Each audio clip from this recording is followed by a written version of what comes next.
편안한 저녁 보내고 계신가요? 시청자 여러분 안녕하세요. 저녁 7시 만나면 붉어지는 홍당무 함께할 시간입니다. 오늘도 진행을 맡은 저는 진행의 김민소고요. 생방송 50분 영양 만점 시장 이야기 또 종목 이야기로 가득히 채워보도록 하겠습니다. 지난주 월요일과는 오늘의 월요일은 상반된 흐름을, 상반된 분위기를 가져갔습니다. 반등이 강하게 나와줬고요. 그리고 양시장 합쳐서 상승 종목이 대다수를 차지했습니다. 코스피에서는 반도체가, 코스닥에서는 제약바이오와 2차전지주가 끌어주면서 지수를 견인해줬는데요. 이 상승이 일시적인 반등인 건지 아니면 혹은 계속해서 안정화된 시장이 찾아가는 건지 여전히 혼란스럽습니다. 그 해결책 저희와 함께 모색해 보셨으면 좋겠고요. 자, 그렇다면 이번 주 전략도 또 촘촘히 세워가야겠죠. 대형주 위주의 주식과 ETF 전략 꼼꼼하게 설명 도와드릴 거고요. 또 쉽게 느껴질 수 있도록 선물 옵션도 재미있게 내용 풀어드릴 예정입니다. 7시 50분까지 함께 해보시면 될 것 같고 그 이후에도 우리 함께 해보고 싶다라고 하신다면 저희가 여러분들을 위한 팍스 통신망 개설을 해뒀습니다. 하단에 QR코드 활용해보시면 더 다채로운 투자 정보들, 투자 아이디어들 챙겨볼 수 있다는 점까지 참고해보시길 바랍니다. 자, 그럼 오늘 이 많은 정보들을 함께 나눠주실 전문가님도 소개를 해드릴게요. 주식과 ETF 그리고 선물 옵션까지 모두 다뤄주시는 분입니다. 장자방 전문가님 나와주셨고요. 우리 전문가님과 바로 인사부터 나누고 시작해보겠습니다. 어서 오세요. 반갑습니다. 안녕하세요. 네, 다시 돌아온 월요일. 이번 주 월요일은 좀 힘차게 기분 좋게 시작하는 것 같은데 인사도 또 산뜻하게 나눠주시죠. 네, 안녕하십니까. 장자방입니다. 시장이 지난주 월요일 날 박살나듯이 무너졌다가 지금 반등을 하고 있습니다. 이게 만약에 단순 반등이냐 상승 전환이냐 아무도 몰라요. 알 사람은 없습니다. 그런데 일단 시장이 반등력은 있는 걸로 보고 주도 종목들이 살아나는 걸로 봐서는 반등력이 조금 더 가지 않을까라는 생각을 하고요. 개인적인 생각은 이번에 반등을 했다가 한번 눌러주면 좋겠습니다. 조정이 한번 들어오게 되면 그때가 진바닥일 거라고 생각하거든요. 그래서 제 생각에는 아마 이번 주 그리고 다음 주 정도까지는 반등 영역 안에 있다라고 보고 다음 주나 다다음 주 중에 한번 시장이 조정이 들어온다면 그때 비중을 실어야 되지 않을까라는 생각이고요. 그리고 9월에 우리가 추석이 있죠. 신나는 빨간 날입니다. 네. 그때쯤까지는 네. 우리가 눌렀다 오르고 눌렀다 오르는 장을 만날 가능성이 높고요. 그리고 빨간 날이 끝나면 추석 연휴가 끝난 이후에 또 한 번의 하락 변동성이 강하게 오지 않을까라는 생각을 하는데요. 왜냐하면 미국 대선의 가시권에 들어오는 게 10월 중순부터예요. 10월 중순에서 11월 첫 주, 둘째 주까지의 시간이 아마 또 한 번 선물옵션 시장에서는 역대급 대박이 나지 않을까라는 생각이고 지난 월요일 날 저희 풋옵션이 하루에 100배가 나고 어떤 종목 500배가 터지면서 엄청나게 인생 역전의 기회들이 많이 있었는데 오늘 제가 그 얘기들을 좀 드려볼까 합니다. 우리가 주식을 가지고만 거래를 할 때 리스크가 뭐냐면 지난 2주 동안 급락을 하고 폭락했던 그런 장을 주기적으로 만날까요? 안 만날까요? 만납니다. 피할 방법은 있을까요? 없을까요? 없습니다. 주식을 안 하면 모를까? 주식을 하는 사람은 반드시 두들겨 맞게 돼 있고 누구나 당합니다. 그런데 우리 유명한 그런 말이 있습니다. 사람들은 누구나 주식으로 돈을 번다고 얘기하고 벌 수 있다고 얘기를 합니다. 그런데 이게 계속 돈을 벌 수 있느냐? 그렇지 않아요. 저는 여러분께 이렇게 말씀드립니다. 예전에 그 어떤 유명하신 분이 이런 얘기를 했답니다. 누구에게나 계획은 있다? 쳐 맞기 전까지는 이런 얘기를 합니다. 그 얘기는 뭐냐면 네. 내가 두들겨 맞기 전까지는 나는 항상 피할 수 있을 것 같고 잘할 수 있을 것 같다고 얘기하는데 한번 대차게 두들겨 맞고 나면 아 형님 죄송합니다. 우리가 바로 무릎을 꿇을 수밖에 없게 됩니다. 그게 시장이고요. 그래서 어찌 보면 저랑 하시는 분들은 모르겠습니다. 제가 지금 경제TV 우리나라 채널이 여러 개가 있어요. 여러분 뭐 박스뿐만 아니라 여러 채널을 보게 되면 최근에 한 달 이내에 장이 빠지기 전에 빠진다고 얘기했던 사람이 있느냐 체크해 보니까 단 한 명도 없어요. 딱 저 혼자 인버스를 얘기하면서 장 빠질 거라고 많이 빠질 거라고 계속 예고했던 건 저밖에 없더라고요. 이게 왜 그러냐면 주식 베이스로 시장을 보시는 분들은 시장을 긍정적으로 보고 우리가 상승 중에 조정이라고 생각하는 거예요. 근데 여러분 그냥 주식을 안 하는 사람 입장에서는 아름다운 조정이라고 얘기하는데 주식을 하는 사람한테 아름다운 조정이라고 얘기하면 두들겨 맞아요. 왠지 아세요? 아름답게 개뿔을 내 계좌가 깨졌는데 아름다운 게 어디 있습니까? 그래서 하락이 크게 움직일 때는 내가 미리 준비하고 돈을 현금화시키고 혹은 저처럼 적극적으로 인버스를 공략하면서 주가의 하락에 배팅하는 것 우리가 할 줄 알아야 된다는 것이고요. 제가 방송 출연을 언제까지 할지 모르겠지만 제가 하는 한은 여러분들께 이렇게 제가 보이는 자리는 미리미리 예고하고 리스크를 대비하라고 말씀드릴 거예요. 근데 제가 언젠가는 안 할 거 아닙니까? 그죠? 그럼 여러분도 시장을 보는 눈을 제가 남아있는 시간 동안 말씀드릴 때 좀 눈여겨보시고 이런 식으로 시장을 보면서 매매해야 되지 않느냐라는 생각을 좀 준비해 가시면 어떨까 싶어요. 언제까지나 제가 방송을 하진 않을 거잖아요. 그죠? 저도 언젠간 그만두고 제 길을 가는 기회가 있을 것이니까 여러분도 그런 시각에서 조금 천천히 접근하시면 어떨까 말씀을 드리고 싶습니다. 그래서 오늘은 시간이 좀 여유가 있어서요. 오늘 제가 특별한 이벤트를 가지고 오지 않았거든요. 그래서 오늘은 시장 전반의 종목에 관한 얘기들을 좀 빠르게 드릴 테니까 A4지 한 장 가지고 오셔가지고 제가 드린 종목들 빨리빨리 체크하셔서 단타 칠 것들 단타 치고 접근하지 말라는 거 접근하지 않으시면 좋지 않을까라고 생각합니다. 그래서 대략 언제까지 우리가 상방을 봐야 되냐면 짧으면 8월 말 정도고 제 예상이 맞다면 아마 9월 중순 정도까지 명절 전까지요. 추석 전까지는 우리가 이제 좀 진정세로서 야금야금 올라가는 장으로 봐야 되지 않느냐라는 생각이고 추석 명절이 지난 이후부터 다시 10월 말 11월 초까지는 또 하반 공략을 또 한 번 해야 될 거라는 걸 기억하세요. 아마 거기가 올해의 최저점일 것이고 그때 잡은 것은 내년까지 끌고 가야 될 거예요. 근데 제가 그때까지 여러분하고 방송을 할 수 있을지 잘 모르겠네요. 말씀을 드린 이유가 있겠죠? 그러니까 미리 말씀드리는 것들을 여러분 잘 좀 숙지하시고 가셨으면 좋겠다 말씀을 드리겠습니다. 네, 소를 잃고 나서 외양간을 고치면 되겠습니까? 안 되겠습니까? 소를 잃지 않는 방법, 소를 지켜내는 방법을 먼저 생각해 보면서 외양간 고칠 생각하지 마시고요. 소를 든든하게 지켜보면 좋을 것 같고 이 말인즉슨 내 계좌를 구출해서 종목을 지켜보자라는 뜻과 동일하겠죠. 지난 목요일 정말 말 그대로 블랙 먼데이였습니다. 누구도 예상하지 못했던 낙폭, 큰 낙폭이 나왔는데 우리 전문가님은 지난부터 계속해서 하락을 어느 정도 예고해 주셨고 예상해 주셨고 그리고 경고도 여러 차례 해 주셨습니다. 그렇기 때문에 함께 하셨던 분들이라면 되레 풋옵션을 공략해 보면서 130배 이상의 시세까지도 함께 내볼 수 있었는데요. 인생 역전 여러분도 충분히 해 보실 수가 있습니다. 시장의 방향을 읽어내고 그에 맞춰서 전략을 잡아간다면 충분히 이 시장도 이겨낼 수 있고 선전해 볼 수가 있겠죠. 함께 보셨으면 좋겠고 그런 이야기들, 투자 정보들, 투자 이야기들 함께 다뤄가 보시면 좋을 것 같고 저희가 팍스 통신망 이용해서 정보들 공유해 드리고 있으니까 하단에 QR코드 보이시죠? 홍당무가 품고 있는 QR코드 활용하셔서 이 통신망을 좀 적극적으로 활용해 보시기를 바랍니다. 다음 주 구간까지는 일단 반등 구간을 또 예상을 해주셨는데 단기적인 전략은 좀 우리가 어떻게 잡아가야 하는지 그리고 추석 다가오는 하반기까지 중장기적인 호흡은 우리가 어떻게 맞춰가면 좋을지까지도 또 고민되실 것 같은데 그 고민들 하나씩 풀어가 보시죠. 자, 그렇다면 전문가님 지금부터는 좀 어떤 스탠스로 어떤 종목을 노려보면 좋을까요? 자, 첫 번째는요. 방망이 짧게 잡고 10%에서 15% 수익 나면 파세요. 욕심내지 마시고. 그다음에 팔고 나면 현금 들고 가만히 계세요. 조정 나올 때까지. 네. 조정이나 사자 그러면 사고 끌고 가서 추석 전에 파세요. 그리고 현금 들고 가만히 있다가 인버스 잡으라 인버스 잡아서 우리가 겨울까지 밀고 가세요. 그리고 인버스 다 팔아 그러면 그때 주식을 100% 다 채우세요. 그때가 풀베팅 타이밍입니다. 이해하셨죠? 우리가 타이밍을 이렇게 말씀 먼저 드려놓고 전체적인 그림을 한번 보겠습니다. 화면 한번 보시죠. 자, 저는 섹터별 ETF 순환매하고 대형주 주식으로 주로 거래를 합니다. 왜냐하면 대한민국의 중소형 종목, 개별 종목을 믿지 못하겠습니다. 우리나라가 금투세가 시행이 되냐 마냐 그래서 민주당의 진성준 의원 계속해서 이야기를 하는데 재밌던 기사가 하나 있습니다. 진성준 의원에게 누군가 질문을 했습니다. 지금 주식을 하는 인구가 5천만 인구 중에 1,000만이 넘는다.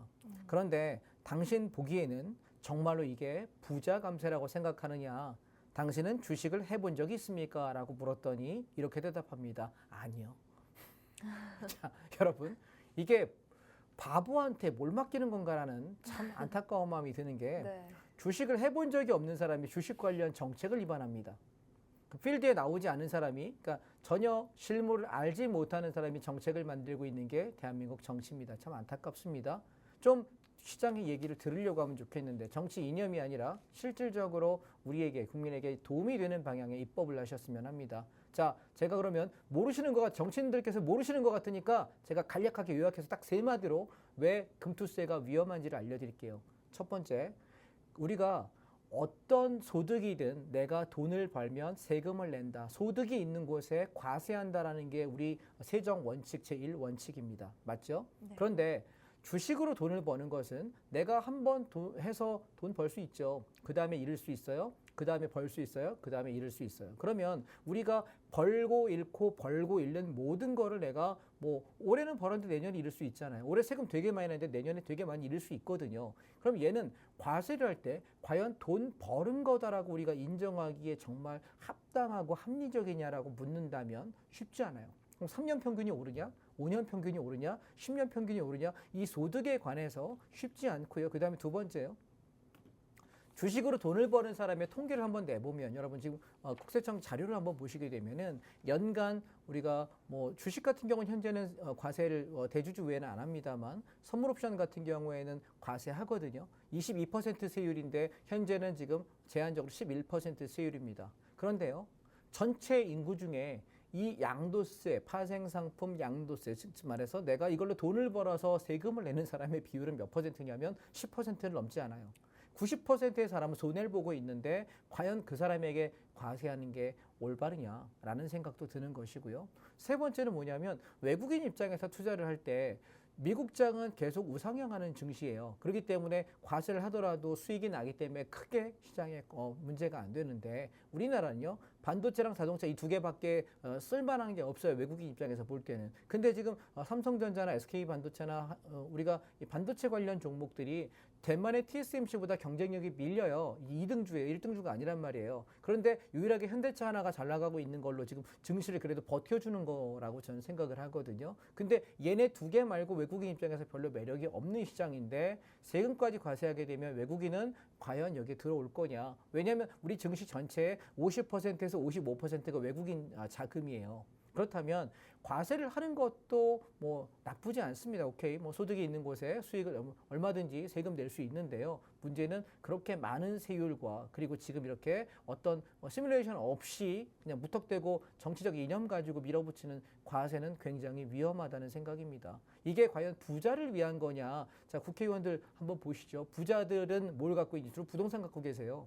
주식하시는 분 많이 안 계시고요. 그리고 내 자산 전체 중에서 과연 주식을 얼마나 하시는지 국회의원 여러분 본인들 한번 계좌를 한번 까서 보세요. 내 재산이 100억이면 주식 1, 2억밖에 안 하시거든요. 내 계산이 100억인데 100억 중에 50억 주식하시는 분들은 코인으로 유명하시는 그런 국회의원 빼고는 없어요. 그러면 우리가 과연 이게 부자를 위한 게 아니라 서민층, 중상층들이 내가 다른 소득원이 없을까, 투자처가 없을까 하는 굉장히 귀한 투자터라는 걸 기억하시고 과세를 하는 건 좋은데 좀 공부하고 좀 하셔라라는 말씀을 드리도록 하겠습니다. 자, 시장 얘기 돌아오겠습니다. 그래서 저는 ETF와 대형주 순환매가 왜 중요하냐라고 말씀드리면 중소형 종목들 믿지 못하겠다는 겁니다. 왜냐하면 이조차도 정책에 따라서 왔다 갔다 하기 때문에 상당히 안타깝다라는 말씀을 드리고 싶고요. 저는 여러분께 시장에 대한 얘기를 조금 드려보겠습니다. 첫 번째입니다.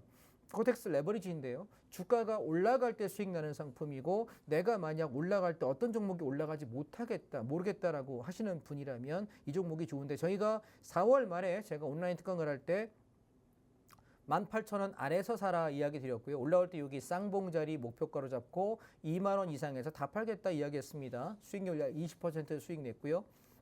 다시 5월 말에 온라인 특강할 때 19,000원 밑에서 매집하세요라고 이야기 드렸는데 보시면 매매 기회가 하나, 둘, 셋, 넷, 다섯, 5거래일 동안 19,000원 아래에서 살 수 있는 기회를 줬고요. 치고 올라갈 때 22,000원 찍었거든요. 저희가 여기 7월 초에 22,000원 찍을 때 다 팔고 이제 건들지 마세요라고 얘기하고 남은 수량 20% 들고 있다가 22,000원 무너지면서 정리 끝냈습니다. 그리고 언제 했냐면 이 자리에서 자 이제부터 우리 하방 봐야 될 것 같다. 시장이 약하다. 인버스 잡아라 라고 이야기하면 30에서 50% 밀고 가서 한번 차익 실현 그리고 다시 한번 시장 반등했다가 올라올 때 7월 말에 뭐 했냐면 인버스를 강하게 배팅하셔라 이야기 드리면서 비중 몇 퍼센트? 50% 이야기했습니다. 그러고 어떻게 했냐면 시장이 완전히 급락을 해버립니다. 자 자, 근데 재밌는 건요. 8월 5일 날 월요일이었죠. 이날 급락할 때 최저가가 언제였냐면 오후 3시 이후였어요. 그래서 제가 이때 3시 이후에 하방 포지션 다 정리해라라고 이야기 드렸던 건 뭐냐면 시장이 단기 반발이 나올 가능성이 높다. 제가 생각하는 단기 반발은 그래서 종목을 처음에 찾기가 애매해서 그냥 코덱스 레버리지 이 종목 사세요라고 이야기 드렸는데 16,000원에서 16,300원입니다. 여기서 우리가 화요일 날 그리고 수요일 날 제가 공개 강의했거든요. 이날 여러분 온라인 공개 강의했던 거 참여들 많이 하셨어요. 그날 공개 강의 오신 분들만 500명이 넘었습니다. 600분 정도 오셨기 때문에 굉장히 많이 보셨는데 이때 제가 시가부터 상방 잡아라 이야기 드리면서 쭉 치고 올라와서 여기서 반을 팔고 5.6% 수익의 반을 팔았고 남은 수량은 그냥 가져가 보자라고 현재 드리고 있고요. 개인적으로는 어디까지 올라갈 거라고 생각하냐면 19,000원에서 19,500원 정도까지 반발은 있을 거라는 생각이고 언제까지 8월 말 안에는 온다라고 생각합니다. 거기까지 가서 털고 나가시면 될 것 같습니다. 그렇다면 코덱스 레버리지는 내가 주식 중에서 무엇을 사야 될지는 모르겠다. 근데 지수가 올라간다 배팅할 때 이걸 하는데 저는 개인적으로 주식을 왜 해야 되는지 잘 모르겠습니다. 개인적으로. 왜냐하면 주가가 오를 때는 코덱스 레버리지 사면 돼요. 빠질 때 인버스 사면 되거든요. 그래서 이것만 해도 내가 연간 30%에서 50% 수익 내는데 전혀 지장이 없는데 굳이나 주식을 그 수익이 연 수익률이 내 원금 30에서 50%가 되지 않는 분이라면 굳이나 내가 왜 주식을 해야 되는지 한번 스스로 되돌아보시기 바랍니다. 두 번째, 인버스입니다. 자, 이 종목은 제가 7월 17일 날에 여러분들께 공략을 강하게 말씀드렸던 종목이고요. 이 종목은 7월 17일 날 저희가 강하게 1,780원에 1,800원에 배팅하세요라고 했던 요 날입니다. 자, 보시면 요 날에 배팅을 말씀드리고 잘 안 보이시나요? 검정색으로 칠하겠습니다. 자, 요 종목을 저희가 배팅을 이렇게 말씀드리면서 이때부터 하방을 이야기하고 쭉 치고 올라오면서 여러분 물량 반을 정리하고요. 조정을 이용해서 19,000원, 1,900원짜리에서 다시 한번 잡았는데 비중 50% 채우라고 빡빡 채우라고 이야기를 드렸습니다. 심지어는 더 채울 분들은 거의 풀 배팅도 가능하다라고까지 말씀을 드렸습니다. 그랬더니 어땠냐면 불과 3일 만에 엄청난 시세가 났고 2,555원 찍을 때 2,500원 이상에서 인버스 한 주도 넘기지 말고 다 팔라고 얘기했습니다. 하나도 남기지 말고. 왜? 시장 반등 나오게 되면 인버스는 무너지잖아요.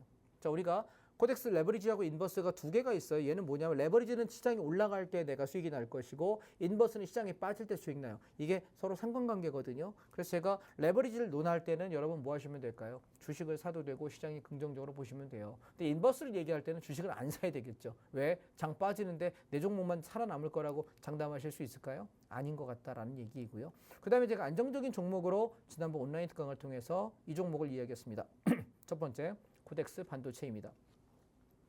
지수가 올라갈 때 반도체 지수는 당연히 올라갈 수밖에 없어요. 그래서 저희가 요날 8월 5일 날은 못 샀고요. 요날 8월 6일 날부터 다시 계속해서 33,200원에서 매수를 말씀드렸는데 제법 올라왔습니다. 오늘도 벌써 3.3% 올라왔고요. 그래서 얘는 38,000원에서 39,000원 정도 올라오면 다 정리하시면 돼요. 그래서 매일 되밀리면 그냥 본전 정리하겠다 생각하고 들고 가보시면 어떨까라는 것이 코덱스 반도체입니다. 그 다음 제가 타이거 리츠 부동산 인프라라고 하는 이 ETF를 굉장히 많이 강조드렸었는데 얘는 매달 배당금을 줍니다. 얘는 뭐냐면 내가 상업용 건물, 오피스 건물을 살 때 거기서 나오는 배당금, 월세를 배당금으로 주는 굉장히 좋은 ETF인데 우리가 이번에 급락할 때 좀 담아보셔라 이야기 드렸는데 지수가 확 치고 올라오면서 얘도 많이 올라왔어요. 사실 조정 나올 자리가 아닌 자리에서 얘는 지수가 빠지면서 함께 떨어진 거라 이럴 때 하락할 때 좀 내가 담아가면 어떨까라는 생각을 가지고요.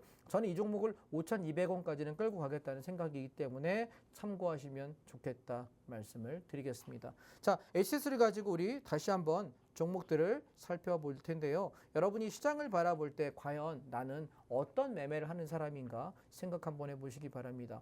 저는 주식을 통해서 여러분께 드리고 싶은 얘기는 크게 손해나지 않는 매매를 좀 했으면 좋겠다는 거고 많은 욕심을 내지 마세요. 크게 손해만 안 나면 됩니다. 그러면 수익은 쌓입니다. 근데 주식을 얘기하는 분들 중에 수익률을 얘기하는 분들 치고 깡통 안 차는 분이 거의 없습니다. 무슨 얘기냐면 내가 잃어버리지 않는 것이 최우선이라는 것 먼저 말씀드리고 싶고요. 자, 그래서 보시면 제가 코덱스 레버리지 여기서 여러분께 잡아드리면서 치고 올라갈 때 여기 19,000원에서 19,500원 정도면 목표가로 충분하지 않을까 말씀드리고 있고 되밀린다면 17,000원 깨지면 그냥 정리하겠습니다.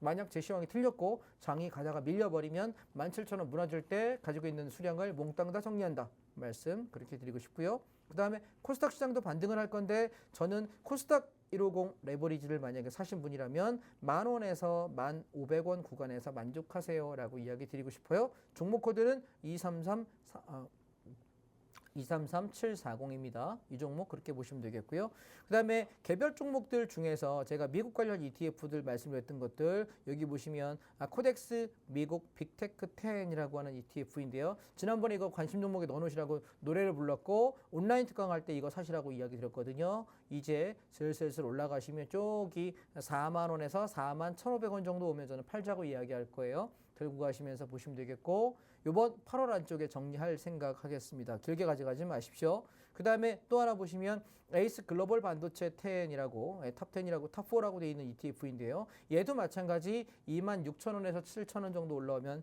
정리하시면 좋겠다 말씀을 드리겠습니다. 그럼 종목들을 한번 여러분 살펴보시게 되면 지금 섹터 중에는 보세요. 반도체를 보시게 되면 우리 아까 봤고요. 그 다음에 자동차를 보시게 되면 바닥에서 슬슬 반등하고요. 그 다음에 2차 전지 섹터를 보시게 되면 이번에 떨어질 때 많이 안 떨어졌어요. 그래서 저는 여러분께 이 종목을 여러분께 권하고 싶은 것은 타이거 2차 전지 탑 10이라고 하는 ETF인데요. 종목 코드 364980입니다. 얘는 이제 1,250원 밑에서 여기 9,500원 구간에서 천천히 여러분이 8월 한 달 천천히 내가 눌림 매수하겠다라고 생각하시게 되면은 이렇게 치고 올라가면서 바닥에서부터 15%에서 25% 정도 올라가는데 무리가 없지 않을까라고 생각이 드네요. 조정이 나올 만큼 나왔고 이번 하락장에서도 선방했던 섹터이기 때문에 괜찮다라는 말씀을 좀 드려보고 싶고요. 그리고 또 하나가 뭐냐면 건설입니다. 이번에 떨어질 때 건설 무지하게 급등했거든요. 그래서 이 건설 섹터가 조정 시에 매수 말씀드리고 싶고요. 개별 종목으로 보시면 2차 전지 중에 제일 괜찮은 것은 삼성전기가 상당히 안정적인 흐름이라고 말씀을 드리고 싶어요. 13만 원에서 14만 원 구간 매수해서 15만 5천 원에서 16만 원 정도에서 15% 정도 수익으로 나오시면 어떨까 말씀드리고요. 종목 중에는 포스코 퓨처엠은 힘이 좀 약하고요. 그 다음에 LG 에너지 솔루션을 지금 32만 8천 원인데 이 가격에서 31만 원 구간 사고 30만 원 깨지면 손절 잡고서 대응해 보신다면 37, 8만 원까지 대략 15%에서 20% 정도 드실 복이 있을 것 같습니다. 이 종목 참고하시고요. 그 다음에 삼성 SDI입니다. 얘는 지금 32만 원 밑에서 내가 29만 원까지를 한 2, 3주 잡고 천천히 분할 매수하시게 되면 37만 원에서 40만 원까지 15%에서 20% 드시는데 지장이 없을 것 같습니다. 이 종목 참고하시기 바랍니다. 그 다음에 지금 LG화학도 나쁘지 않고 에코프로메트 나쁘지 않은데 이 종목은 저는 그냥 패스하겠습니다. 공략 안 하는 게 나을 것 같고요. 그 다음에 오랜만에 우리가 게임 산업, 그 다음에 인터넷 관련 종목들 중에서 또 클라우드 종목 중에 사실 한글과 컴퓨터라는 건 굉장히 힘든 종목 중에 하나예요. 보시면 여기 보세요. 얘가 죽일 때는 아주 그냥 오지게 죽어요. 아주 그냥 세게 죽습니다.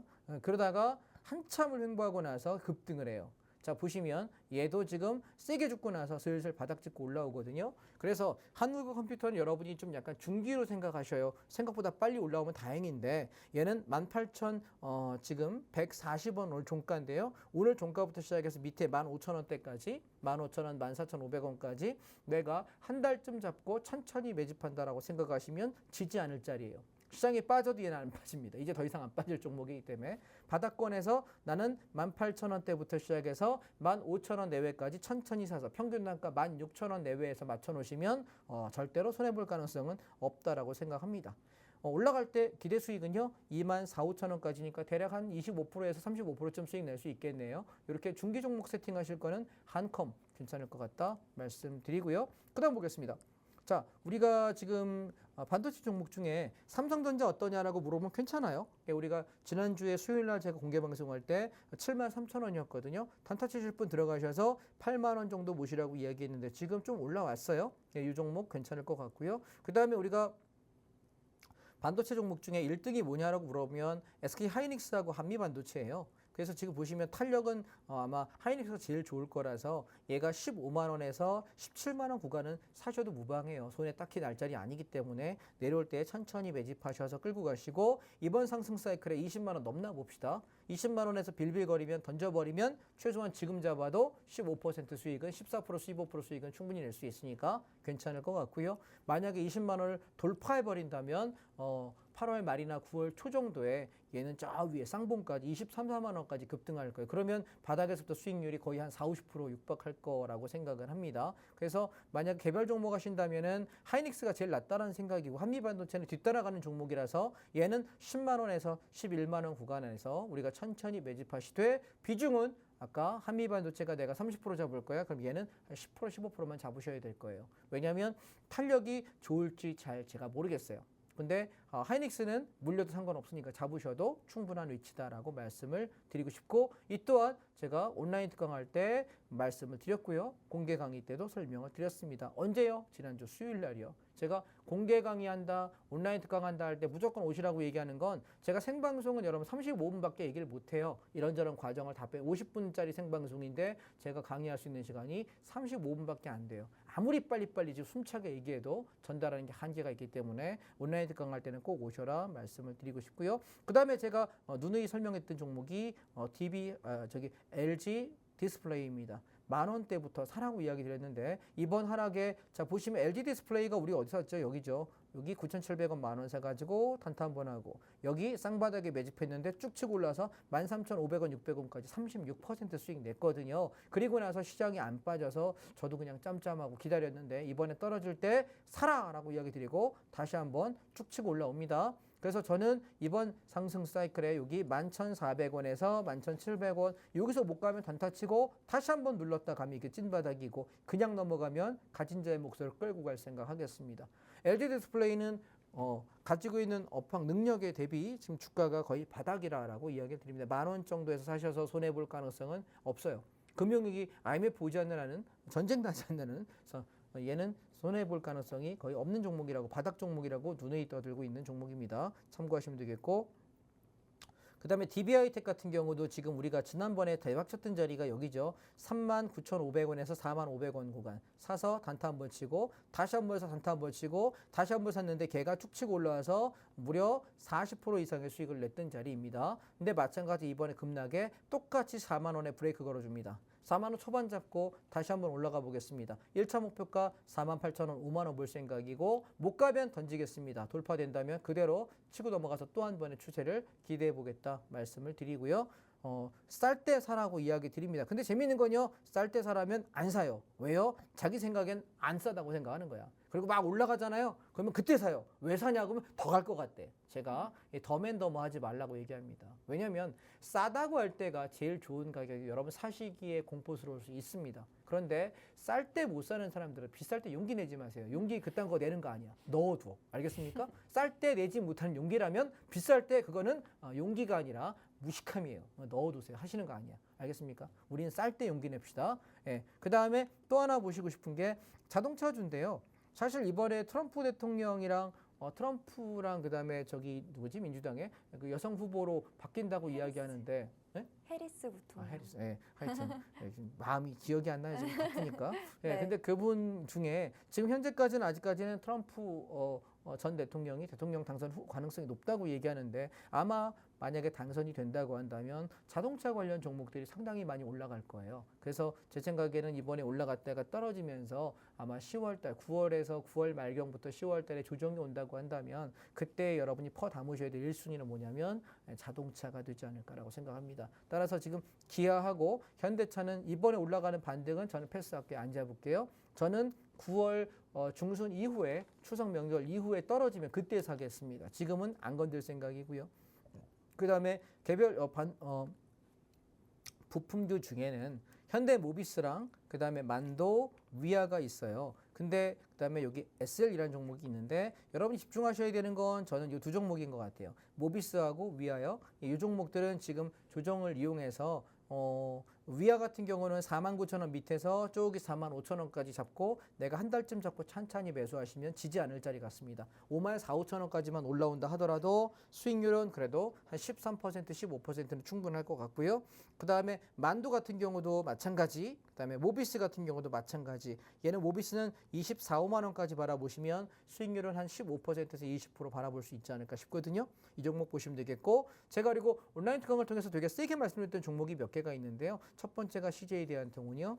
얘는 9만 원 초반에 받으면 무조건 수익 난다는 10만 원 넘어가고 있습니다. 지금 이제 10% 넘어가는 중이고요. 얘는 쭉 한번 끌고 한번 가보다가 팔자고 말씀드릴 때 그때 파시면 어떨까 싶고요. 통신망에다 올려드리면 그때 의견 참고하시면 좋겠다라는 생각입니다. 그 다음에 우리가 여행 관련 중에 하나투어라는 종목이 있습니다. 이 종목이 이제 요번에 바닥을 슬슬 잡아가는 것 같습니다. 46,800원에서 44,000원 구간 천천히 사시고 43,000원 손절 잡고 대응하시면 딱히 질 것 같진 않다 말씀을 드리고 싶고요. 그 다음에 호텔 신라가 되게 어려운 종목인데 이 종목이 이번에 떨어지면서 조금 매력이 있는 자리가 돼버렸고요. 그래서 이 종목도 여러분 관심을 가지시면 어떨까 말씀을 드리고 싶고요. 그 다음에 좀 아쉬운 것은 GS건설입니다. 건설주 이번에 왕창 올랐다가 확 떨어졌다 급등을 해버렸는데 방송에 출연하는 날짜랑 안 맞아. 이해하셨죠? 방송 출연하는 날짜에 사 그래야 되는데 출연하는 날짜 이미 다 올라버려서 좀 아쉽긴 하네요. 그래서 제가 계속 관심 갖는 종목이 요 GS건설, 삼성물산, 그 다음에 우리가 여기 보시면 성신양회하고 그 다음에 아시아시멘트 이런 종목들이 조정시마다 계속 담아가시면 좋다라는 얘기를 드리고 있고요. 마지막으로 한 종목이 뭐냐면 저희가 철강 종목은 포스코홀딩스라는 종목하고 고려아연이 있는데 저는 사실 철강보다는 비철금속인 고려아연을 훨씬 더 많이 말씀드리는 것은 이 종목이 대체 불가합니다. 철강은 포스코 빼고도 현대제철도 할 수 있고 여러 개 할 수 있는 게 동국제강도 할 수 있는데요. 비철금속에서는 고려아연이 넘사벽이에요. 그래서 조정이 나올 때 사라고 이야기 드렸고 지난주에 제가 수요일날 공개 방송할 때도 이거 사라고 이야기를 드렸는데 꽤 많이 올랐습니다. 축하드리고요. 그래서 52, 3만 원대부터는 조금 물량을 차익 실현해 가시면서 보시되 55만 원이 직전 고점이라 돌파 못한다면 단타 청산 만약에 돌파해 준다면 좀 긴 호흡으로 가져가시면 어떨까라는 말씀 드리고 싶고요. 그 다음에 이번 떨어질 때 저는 여러분께 금융주 우리가 배당이 나오는 종목들 중에 메리츠금융이나 KB금융 그 다음에 기업은행 괜찮다라고 말씀드리고 있는 상태고요. 참고를 좀 하시면 어떨까 싶습니다. 자, 종목 얘기 한번 정리해 보겠습니다. 시장은 외부적 요인으로 인해서 급락을 했습니다. 제가 우리 통신방에다가 엔캐리 트레이드에 대해서 제가 만화 서판 하나 올려드린 적이 있거든요. 뭘 얘기하는 거냐면 쉽게 설명하면 이런 거예요. 일본이요. 금리가 거의 없었죠. 제로에 가까웠습니다. 그래서 만약에 금리가 1%야 돈 빌리는데 야 저 100억 빌려줘봐. 근데 1%면 돼. 내가 100억 갖다가 어디에 저 동남아에 가면은 금리가 한 7%, 8% 되는 나라들이 있거든요. 갖다가 예금만 내놔도 나는 여기다 예금 내고도 나는 5, 6% 수익이 나죠. 이거 뭐예요? 꿀이지. 그죠? 근데 또 반대로 내가 여기서 일본 은행에서 1,000억 원 빌려. 야, 돈 좀 줘봐. 내가 1% 줄게. 1,000억 딱 빌려다가 어떻게 미국장에 갖다 배팅했더니 이거 한 50% 올라가네? 그럼 빼고 49% 수익. 이게 우리가 엔화를 가지고 그동안 투자를 했던 방법입니다. 그런데 이제 어떤 일이 벌어졌냐면 일본이 야 이제 우리도 너무 장기적으로 저금리야. 그러니까 금리를 좀 올려야 되겠어. 1%대 금리였던 지금 일본이 3%, 4%, 5%까지 끌어올리겠다고 차근차근 금리를 올리고 있어요. 그러니까 일본 애들이 어떤 얘기가 되냐면 야 큰일 났다. 어떻게 미국 증시에다 투자한 거 빼. 자 한국에 샀던 거 빼. 자 저기 독일에다 샀던 거 빼. 유럽에 샀던 거 빼. 그럼 돈 빼가다 뭐 해야 돼? 은행에 갚아야 돼. 왜? 일본 사람들 간이 요만해요. 네. 그렇기 때문에 굉장히 소심하다고. 그러니까 뭐해? 1% 저기 금리를 갖다가 내가 이익을 좀 보려고 했던 건데 저기서 금리 올려버리면 내가 만약에 수익률이 떨어지면 어떻게 될까? 나는 마이너스 될 수 있고 파산할 수 있잖아. 그러니까 겁이 나서 뭐 하는 거야? 일본 사람 성향상 다 끄집어다가 뭐예요? 갚아버리는 거죠. 일본 은행에다가. 그게 우리가 엔 캐리 트레이드. 엔 뭐야? 엔화가 일본 돈이잖아요. 캐리 끌고 와. 트레이드 그거 갖고 트레이드 했다는 얘기야. 다시 뭐해? 야 회수해줘. 스미마생 회수해줘. 이게 엔 캐리 트레이드예요. 쉽게 얘기하면. 이해하시겠죠? 그러니까 우리가 일본 자금이 빠진다. 우와 그러면서 빠졌는데 사실은 저는 그렇게 바라보지 않고 지금 경기 침체는 이미 있어요.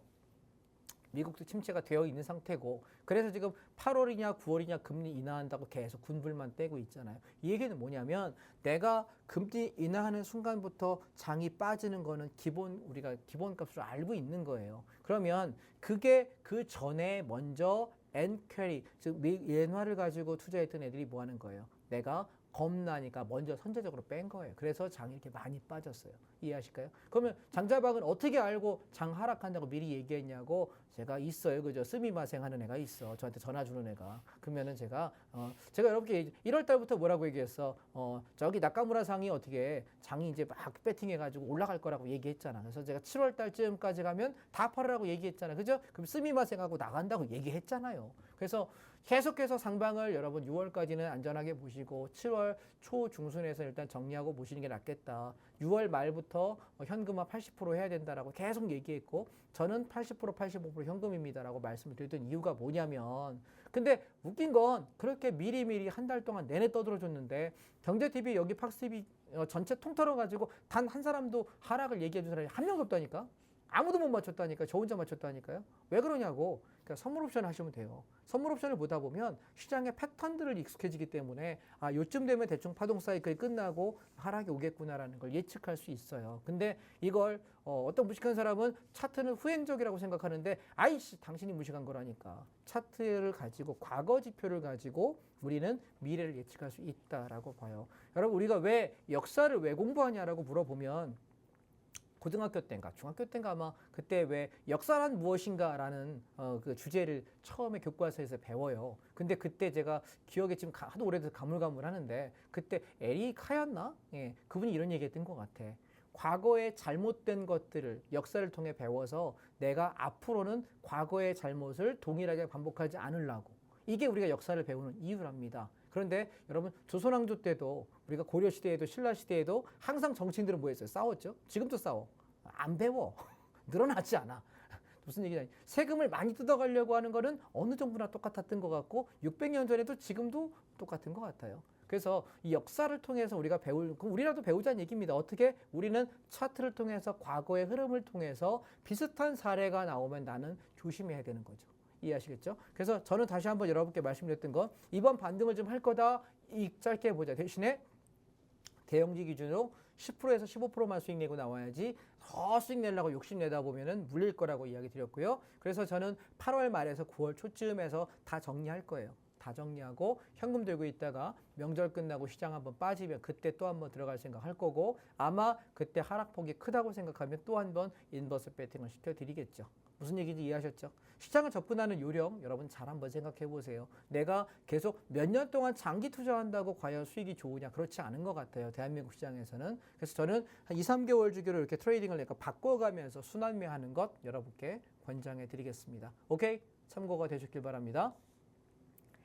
네, 일단 중요한 부분 다시 한번 짚어보면, 크게 잃지 않는 것이 우선이라는 거, 우리가 손실을 보지 않는 게 먼저고요. 이게 성립이 돼야지만 비로소 수익을 누적시킬 수 있다는 점, 이 매매 원칙을 좀 명심해 보면서 함께 매매에 임해 보셨으면 좋겠고요. 나는 좀 종목 싸움 하기 힘들다, 골이 아프다라고 하시는 분들이라면 전문가님이 누누이 강조해 주시는 코덱스 레버리지 혹은 인버스 상품 좀 베팅해 보면서 수익 챙겨 보시기를 바랍니다. 그 외에도 눈여겨볼 만한 산업 섹터들 그리고 개별 종목들까지 전략 잡아주셨습니다. 추가적으로 투자 인사이트 넓혀가고 싶다라고 하시는 분들을 위해서 저희가 팍스 통신망 열어두고 있습니다. 개설해뒀으니까 많은 이용과 관심 부탁드리고요. 하단의 QR코드 활용해 보시면 함께 보실 수 있다는 점까지 소개해드립니다. 많은 이용해 보시기를 바랄게요. 자, 전문가님, 아까 하락은 예측할 수 있는 부분이다. 그것은 바로 선물 옵션 때문이었다라고 말씀해 주셨는데, 선물 옵션에 대해서도 좀 그럼 설명 풀어주시죠. 예, 시간 되는 데까지 한번 설명해 보겠습니다. 네. 자, 화면을 보시죠. 선물하고 옵션은 두 개의 종목이 다른 거예요. 선물이라는 종목이 있고 옵션이라는 종목이 있다. 근데 선물 옵션을 하는 사람은 어디에 베팅하는 거냐면 종목이 두 개밖에 없어요. 첫 번째 상방에 베팅한다라는 게 있고, 두 번째 하방에 베팅한다. 즉 다시 말해 내가 상방에 베팅하면 지수가 올라가면, 종합주가지수가 선물지수가 올라가면 수익 나는 거예요. 반대로 내가 하방에 베팅한다, 선물지수 종합주가지수가 떨어지면 나는 수익을 낼 수 있는 것이죠. 주식은 올라가야 수익이고 떨어지면 손해잖아요. 근데 선물 옵션은 내가 상방에 베팅, 상방이라는 종목을 사는 거고요. 그게 선물을 하는 사람 입장은 상방, 선물 매수가 되는 거고, 옵션은 콜옵션을 사면 되는 거예요. 반대로 내가 하방에 베팅에 설명한다. 하방 베팅 선물은 매도 진입이 되고요. 다음 옵션은 풋옵션을 사면 되는 거예요. 그래서 내가 상방과 하방 방향만 알면 되는구나.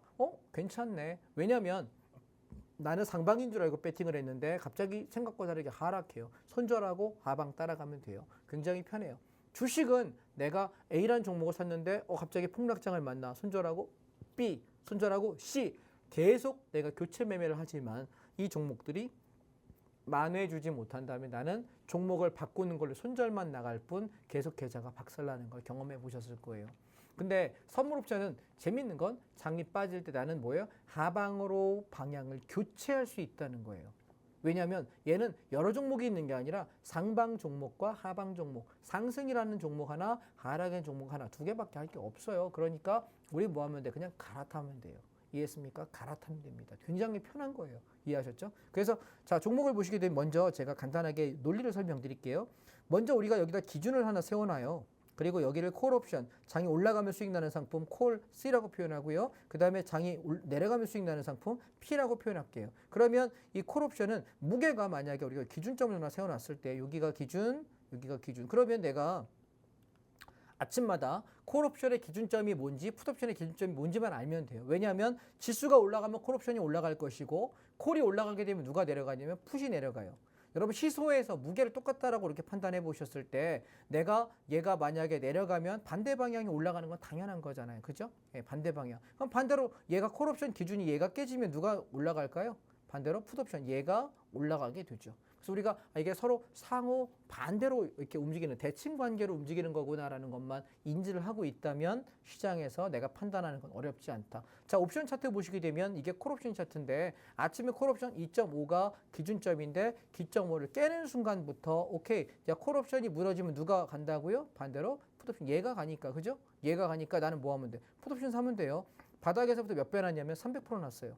시장이 빠질 때 나는 종목이 무너지는데 여러분 상한가 가봐야 하루에 30%밖에 주식 못 가잖아요. 옵션은 300% 하루에 3배 간다고. 그럼 내가 종목 다 손절치고 따라가도 300%못 먹어도 내가 50%만 수익 나도 내 원금 괜찮죠. 100%만 수익 나면은 내 원금 반 토막 난 거 다 복구된단 말이죠. 300%면 내 원금이 3분의 1 토막 나도 원금 복구된다는 얘기예요. 그러면 생각해 보세요. 내가 선물 옵션이 주식보다 훨씬 더 많은 수익률을 갖고 있다는 측면에서 바라보면 굉장히 매력적이라는 걸 이해할 수 있을 것 같아요. 그럼 제가 여러분 사례를 한번 볼게요. 지금 보면 8월 5일 날인데요. 이날 여러분들께 제가 정말 인버스 최고점에 팔았는지 볼까요? 여기 보시면 3시 04분 46초에 제가 문자를 드렸습니다. 저는 인버스를 목표한 2,500원의 전량 청산 이제 쉽니다. 여러분께 언제부터 7월 18일부터 인버스 배팅하라고 비중 50% 채우라고 노래를 부르면서 끌고 오면서 여기 아침에 9시 03분에 문자 드렸습니다. 2,200원 도달. 그래서 뭐해? 쭉 홀딩하라고 여기다 문자 그대로 쭉 홀딩.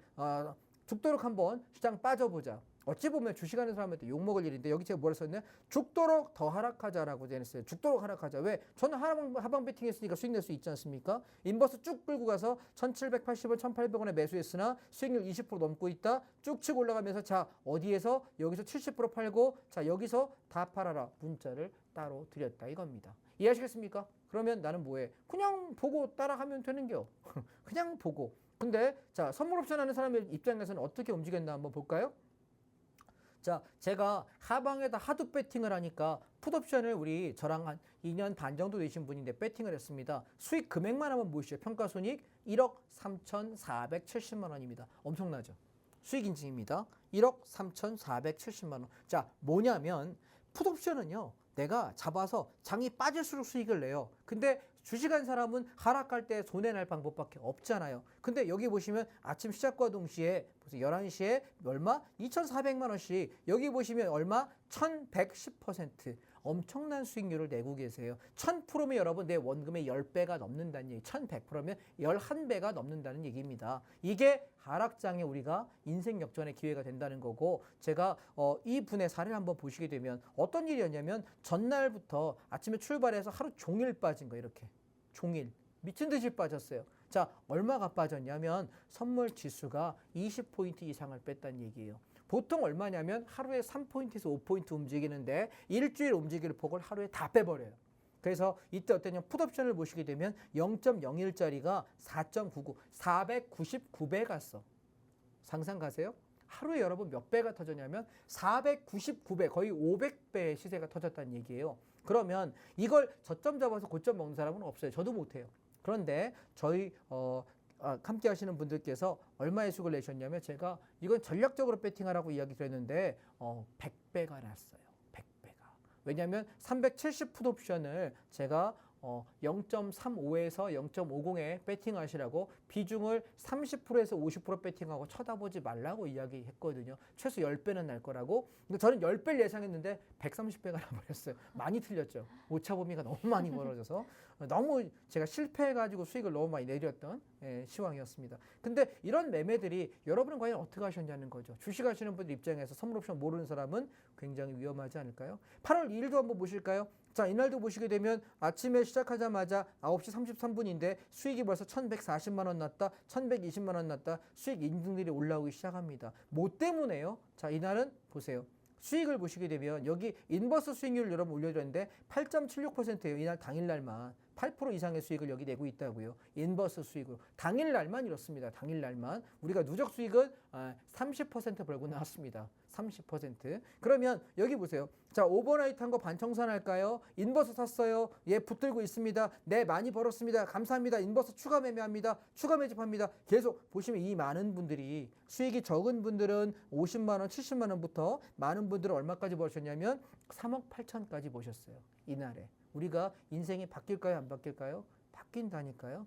제가 이번 인버스 장을 통해서 하락장을 통해서 이런 생각을 하게 됩니다. 빚을 지고 내가 삶이 많이 힘들었다. 근데 선물 옵션을 배우고 온라인 특강을 통해서 하는 방법을 배우고 6개월이 지나고 1년이 지나고 실력이 쌓아가면서 1년 정도 경과하신 분인데 1년 경과되고 나서 기회가 온 거죠. 이번에 제가 그동안 계속 수많은 기회를 말씀드려도 본인의 실력이 아직 덜 됐기 때문에 배팅을 못하는 거예요. 견딜 수가 없는 거죠. 그런데 얼마 버팅했냐면 1,200만 원 배팅하셨는데 이번 하락장에서 1억 5천을 버셨어요. 대단하시죠. 그죠? 내 원금의 12배 이상을 성장하시면서 그동안 내가 빚이 있었는데 빚을 다 갚았다. 그리고 나머지 돈을 저축했다라고 이야기하시고요. 그리고 지금 지난 수요일부터 시장 급등할 때 이 급등 구간 안에서 또다시 수익률이 6천만 원을 넘으셨대요. 그러면 하락하고 상승하고 충분히 준비된 상태에서 2억 3천만 원 버신 거예요. 엄청난, 제가 그게 참 보람이 되더라고요. 내 삶이 바뀌었다. 그래서 지금은 내가 이렇게 내년 봄까지 해서 제가 집을 사드리겠다라고 했거든요. 집 충분히 살 수 있어요. 이 정도 실력이면. 그래서 제가 내년에 집 사시면 꼭 저 집들이 초청해달라고 제가 말씀드렸던 분도 계시는데 저는 이렇게 생각합니다. 선물 옵션 자체가 리스크가 있는 것은 없어요. 중요한 건 어떤 게 기준점이고 기준이 깨졌을 때 어떤 일이 벌어지는지 콜 기준 무너지니까 풋이 가는 것 뿐이고 풋 기준가 깨졌으니까 콜이 가는 것 뿐이란 말이에요. 근데 기준가를 잡는 방법만 알고 내가 방향 세팅하는 것만 볼 수 있다면 선물 옵션이 주식보다 훨씬 더 매력적이고 안정적이다라는 말씀을 여러분께 드리고 싶습니다. 그래서 제가 여러분 그러면 가만히 생각해봐요. 상승장은 어떠냐라고 만약에 물어보시면 8월 7일 날 한번 보시죠. 자, 이날 상승장의 수익이 얼마나 냐면 여기 보세요. 콜옵션 수익률 986%. 이분이거든요. 8,250만 원. 여기 또 하나 644%. 이순 500만 원. 그래서 이분 어떻게 해요? 수익이 이렇게까지 났다고요. 보이실까요? 그래서 이제 어떻게 하겠다고 인생의 벼랑 끝에서 귀인을 만난 것 같다. 따라하기만 하면 수익이 나니까 너무너무 감사하다. 열심히 하겠다라고 이야기하셨습니다.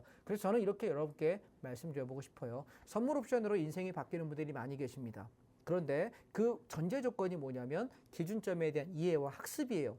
그게 2, 3개월 정도만 내가 학습하고 훈련하시면 되거든요. 처음부터 매매하지 마시고요. 내가 학습하고 그다음에 모의 투자로 한 1, 2개월 충분히 훈련하신 뒤에 하신다면 굉장히 매력적이니까 주식만 바라보지 마시고 선물 옵션에 대한 얘기 여러분 한번 관심 가져보시고 제가 한 달에 한두 번씩 온라인 특강 해요. 강의 때 한번 관심 갖고 들어와 보시면 어떨까 싶습니다. 저는 오늘 여기까지 하겠습니다. 감사합니다. 네, 리스크는 대비가 되어 있지 않을 때 오는 것 같습니다. 우리가 충분히 기준점을 잡아가고 방향성을 잡는다면 리스크, 위기에 대한 걱정도 잡아갈 수가 있습니다. 기준점에 대한 이해와 훈련, 혼자는 어려우시죠? 전문가님이 길잡이 되어주신다고 하니까요. 팍스 통식만 이용해서 그 가이드 따라가 보셨으면 좋겠습니다. 저희가 더 넓고 다채롭고 다양한 맛깔나는 투자 정보들, 투자 아이디어들까지 열어드릴 거니까요. 하단의 QR코드 활용해 보시길 바랍니다.